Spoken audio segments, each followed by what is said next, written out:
बिस्मिल्लाहिर्रहमानिर्रहीम। अस्सलाम वालेकुम। इनसाइड स्टोरी के साथ मैं मोहसिन बिलाल। वज़ीर आज़म इमरान खान के खिलाफ साजिशें कौन कर रहा है? तहरीक इंसाफ का मुस्तकबिल क्या है? क्या वाकई ही बतौर वज़ीर आज़म इमरान खान की गेम ओवर हो चुकी है? कौन से चार मुतालबात थे जो वज़ीर आज़म इमरान खान के आगे रखे गए, किसने रखे, क्यों रखे? उनमें से दो क्यों तस्लीम किए गए, एक पर नीम रजामंदी का इजहार क्यों किया गया और चौथे पर अभी तक डेडलॉक बरकरार क्यों है, और वो चौथा मुतालबा क्या है? मौलाना फजल रहमान ने army chief general Qamar Javed Bajwa से अपनी किस मुलाकात का जिक्र किया और किस बात पर कमर जावेद बाजवा ने मौलाना फजल रहमान की बात की तायीद की? चौधरी परवेज लाही ने किस बात की जानिब इशारा किया कि क्यों वज़ीर आज़म इमरान खान के हालात ख़राब हुए, कब से ये हालात ख़राब चले आ रहे हैं, इसकी वजूहात क्या है? और सबसे बढ़कर ये कि सूबाई वज़ीर जेल खाना जात फयाजुल हसन चौहान को क्यों कहना पड़ गया कि कबल अज वक्त इंतखाबात हो सकते हैं, हो सकता है इस साल दिसंबर में ही हो जाएं। क्या फिर से तमाम स्टेक होल्डर्स को, तमाम सियासी जमातों को, उनके कायदीन को, बाशमूल इमरान खान को फेसिंग देने की कोशिश की जा रही है, या तहरीके अदम एतमाद की पटारी से एक नया NRO निकलेगा? सबसे पहले डिस्कस करते हैं कि वज़ीर आज़म इमरान खान के खिलाफ साजिशें कौन कर रहा है। तो उन्हें साजिशों की ज़रूरत ही नहीं है। उनके इर्द गिर्द जो वज़ीर मुशीर है वही इस हवाले से काफ़ी हैं। अब तो डॉक्टर रमेश कुमार ने भी कह दिया है कि वफाकी काबीना के 3 जो है वज़रा वो अपोजिशन के साथ राब्ते में हैं। ताहम जो तरीन ग्रुप है और जो इमरान खान के साथ शुरू दिन से हैं, वो इस बात की जानिब इशारा करते रहे हैं कि शाह महमूद कुरैशी, शहजाद अकबर या शहबाज गिल के होते हुए इमरान खान को किसी दुश्मन की ज़रूरत नहीं है, और इन्होंने मिलकर इमरान खान को उनके मुखलिस दोस्तों से दूर करना शुरू किया एक एक करके। तो अब शहजाद अकबर जो है वो किस्सा परीना बन चुके हैं। गो के जहांगीर तरीन खुलकर उनका नाम नहीं लेते, लेकिन जब उनकी FIA अदालत में पेशियाँ थी तो हम बार बार उनसे सवाल करते थे, आप नाम क्यों नहीं लेते? वो शाह महमूद कुरैशी हैं या गवर्नर पंजाब हैं या वज़ीर आज़म के प्रिंसिपल सेक्रेटरी आज़म खान हैं? तो शहजाद अकबर ने एक बार हमसे हमारे सवाल के जवाब में ये कहा था कि हम जो भी काम करते हैं वो वज़ीर आज़म की परमिशन उसमें शामिल होती है, वज़ीर आज़म की रजामंदी उसमें शामिल होती है, उसके बाद हम किसी के खिलाफ कोई केस बनाते हैं या कोई एक्शन लेते हैं या एहतसाब के अदारों को मुतहरिक करते हैं।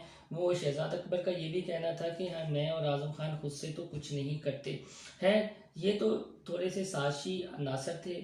उसके बाद हमारे ज़राए बताते हैं कि जब ये तहरीक अदम एतमाद की पटारी कौमी असम्बली में गई और उसके बाद सियासी हलचल पैदा हुई, या उससे कबल जरदारी साहब मुतहरिक हुए लाहौर में, तो वज़ीर आज़म इमरान खान के सामने 4 मुतालबात रखे गए थे। 2 मुतालबात तो तस्लीम कर लिए गए, पहले ही शहजाद अकबर फारिग हो गया। अब एक और मुतालबा है और वो है उनके प्रिंसिपल सेक्रेटरी आज़म खान की तब्दीली का। तो अब वज़ीर आज़म के प्रिंसिपल सेक्रेटरी आज़म खान की तब्दीली की जो समरी है वो मंजूर हो चुकी है और उन्हें आर्मी बैंक में एग्जीक्यूटिव डायरेक्टर लगाने की वज़ीर आज़म की जानिब से मंजूरी दी गई है। और जो 4 मुतालबात उनके सामने रखे गए थे उसमें प्रिंसिपल सेक्रेटरी आज़म खान की तब्दीली भी शामिल थी। उसके अलावा वो नोटिफिकेशन का मामला है और एक अहम ओहदे पर तैनाती है, और बुज़दार साहब की तब्दीली पर भी अभी तक जो है वो डेडलॉक बरकरार है। मौलाना फजल रहमान ने नदीम मलिक साहब के प्रोग्राम में ये कहा कि उनकी जनरल कमर जावेद बाजवा जो आर्मी चीफ हैं, मुलाकातें होती रहती हैं।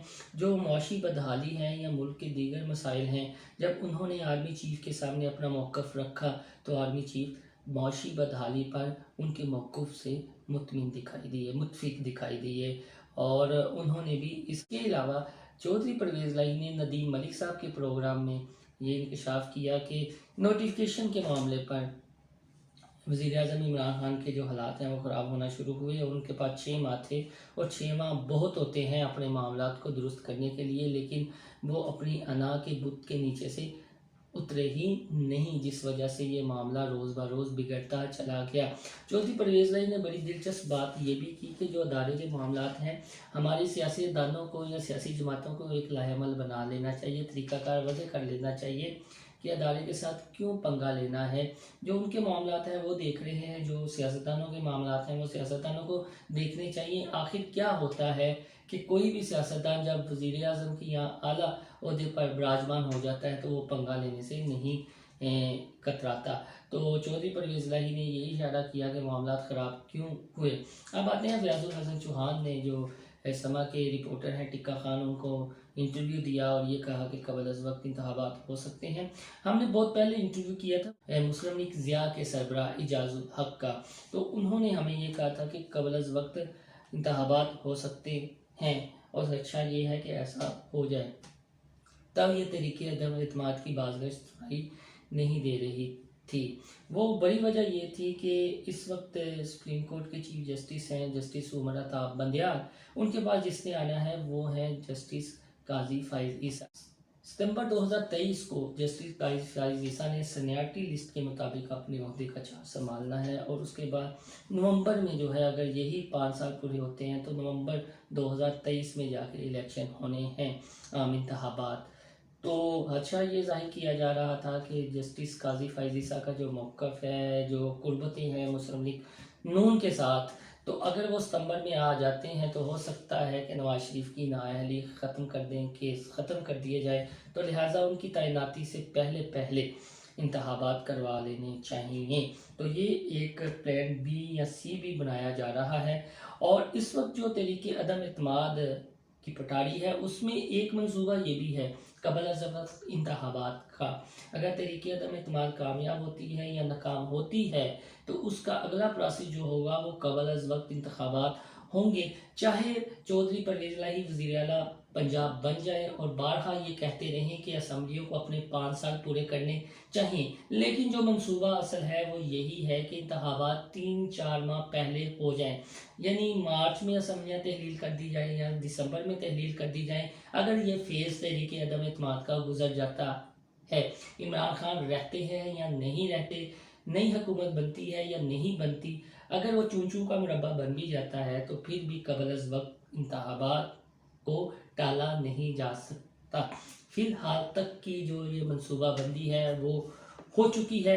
अब आगे आने वाले दिनों में देखें कि क्या होता है। उसके अलावा शेख रशीद अहमद ने ये कहा है कि सिंध में गवर्नर राज लगा दिया जाए, जबकि वो एक बहुत इंतहा को भी गए हैं कि अगर मुल्क में अनारकी फैलती है, इमरान खान का डी चौक में जलसा होता है, पीडीएम का मलाम मार्च होता है, अनारकी फैलती है, बदअमनी फैलती है, तो फिर तमाम स्टेक होल्डर्स दाता दरबार 10 साल के लिए लाइनों में लग जाएं। दोस्तों, जो सियासी डेवलपमेंट होती रहेगी हम अपने इस यूट्यूब चैनल के ज़रिए आपको आगाह करते रहेंगे। आपसे वही दरख्वास्त कि अगर चैनल इनसाइड स्टोरी सब्सक्राइब नहीं किया तो इसे सब्सक्राइब कर लें और याद से बेल आइकन का बटन भी दबा लें। अल्लाह हाफिज़।